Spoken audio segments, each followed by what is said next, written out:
When you in 2021 pay Herpa a small fortune, how much do you actually get for your money? Well, we will find out right after the drop.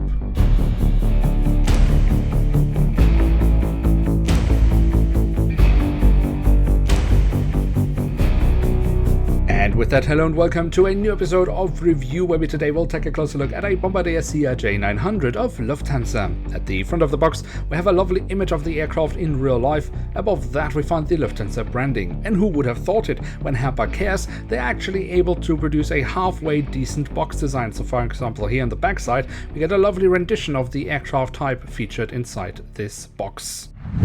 And here she is, the Bombardier CRJ-900 in the standard livery of Lufthansa. Obviously, this model hasn't just been delayed by many months from Herpa Wings, but also retails at a ridiculous price of €27.95. You can buy an A320 for that money. Even that is overpriced.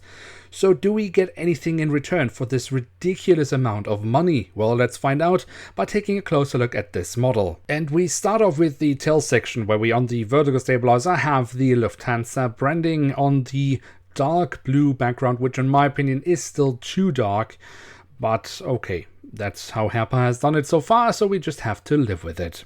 On the fuselage, we then find the full registration code of the aircraft, the German flag and the flag of the European Union. And at the very tail of the aircraft, we have a bit of detailing around the APU exhaust. At the front of the aircraft and across the fuselage, we find the writing of Lufthansa. Underneath that, it says operated by Lufthansa City Line and the name of the aircraft, which in this case is named after the city of Ratingen.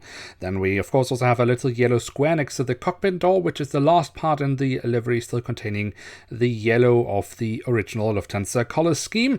Then we of course also have a Star Alliance logo, of which Lufthansa is a founding member, and we find underneath the cockpit windows a little Lufthansa logo once again. And other than the Lufthansa logo, the cockpit section contains the cockpit windows, the window wipers, and above that the emergency hatch for the cockpit. But that's about it for detailing here. If we then once again move to the back of the aircraft, we can of course see here the engine nacelles, which have been kept in all white, just as most of the fuselage, but do have the silver leading edge printed on. The physical detailing of the engines is actually pretty decent, especially considering the size of the model.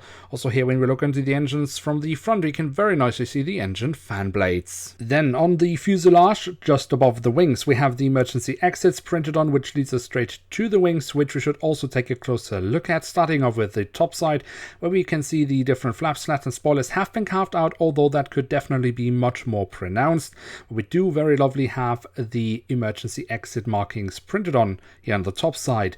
The underside of the wings, I think from the physical detailing, looks pretty decent.